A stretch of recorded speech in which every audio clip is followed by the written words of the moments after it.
सार दिनैनि बे हाबाफारिनि गाहाय थांखिया सिटिजेनशिप एमेन्डमेन्ट जितु एक्ट बेखौ स्केप खालामनांगौ बेखौ रावबो मानियाखै आसामाव आरो बेखौ मानिनाय खोथाबो गैया खारन बेखौ मानिबा केवल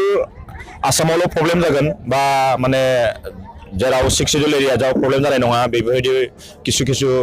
खोथा ओंखारबाय दं किन्तु जों जि सानदों जों जि बुजिदों बे सिटिजेनशिप एमेन्डमेन्ट बिला सबखौबो क्षति खालामगोन कारण बेयाव माने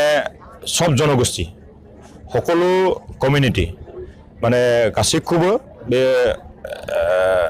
गाज्रि खालामगोन बेखायनो बे सिटिजेनशिप एमेन्डमेन्ट बिलनि थाखाय क्षति जायोबा केवल सोरबा जे आहमे क्षति जागोन बे नङा केवल सोरबा मिसिङा क्षति जागोन बे नङा केवल सोरबा बर'आ क्षति जागोन बे नङा सबबो क्षति जागोन बेखायनो गासैबो जों ज' जानानै बे सिटिजेनशिप एमेन्डमेन्ट बिल माने एक्टखौ जों स्केप खालामनो थाखाय आन्दोलन खालामदों आरो जेब्लासिम केन्द्रीय आरो राज्य सरकारा जेब्लासिम बे सिटिजेनशिप एमेन्डमेन्ट एक्टखौ आसामनिफ्राय माने स्केप खालामा नागारा होमब्लासिम बे आन्दोलनखौ जों सामलायलांनो थाखाय जों नाजागोन आरो इतिमध्ये गासिबो रायजोआ बे आयेननि बिरुद्धे जुजिनो थाखाय गासिबो खौसेयैनो ओंखारबोदों बे समाव जों गासिबो हारि बर'आनो जा आहमानो जा माने कच राजबंशीयानो जा सुतियानो जा बा हिन्दु मुसलमान बा बाङालियानो जा सब जोंबो गासिबो ज' जानानै बे सिटिजेनशिप एमेन्डमेन्ट बिल एक्टनि एगेन्स्टआव जों नांनांगौ जुदि जों नाङाबा सानसे समाव जोंनि जि राइट्स इन्डिजिनियास मानसिनि स्पेशली इयाव बर'नि जितु जोंहा इन्डिजिनियास जों बर' मानसि बा इयाव थानाय जिबिलाक इन्डिजिनियास मानसि बिसोर बांसिन माने प्रभाबित जागोन बांसिन प्रभाबित जानानै पलिटिकेल राइट्स बा इकनमिकेल राइट्स बेबो माने गोमागोन जिहेतु दा आसाम सरकारा जोंनि आसामनि 7 स्टुडेन्टखौ जिउ खोमादों बिनि फारसेसिम नोंथाङा आसाम सरकारा मा बुंदों बेथ' सरकारा अन्याय भाबै काश्मीर बायदि मोनसे परिबेश सृष्टि खालामदों बिनि उनाव बिसोरो मिलिटारि मुभमेन्ट खालामदों मिलिटारि लाबोनानै डेम'क्रेटिक भाबे आन्दोलन खालामबाय थानाय समाव बिसोरो जुर जुलुमै बिसोरो मानसिनि सायाव अत्याचार खालामदों अत्याचार खालामनानै बिसोरो साबा गथ'खौ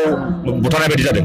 बिनि उनाव बिसोरो मोनसेबो माने बिसोरो हमवेदना होआसै मोनसेबो बिसोरो माने न'खरनि मानसिखौ हात लायनो थाङासै बिसोर मोनसेबो न'खरनि मानसिखौ अन्नायनि थाखाय मोनसे सन्मानखौबो होनो रोङाखै बेखायनो बे सरकारा ओरैबायदि निकृष्ट सरकार आरो बे सरकारा माने ओरैबायदि सरकार जुदि जिहेतु खाया जुदि बे बिलखौ जुदि बा आयेनखौ जुदि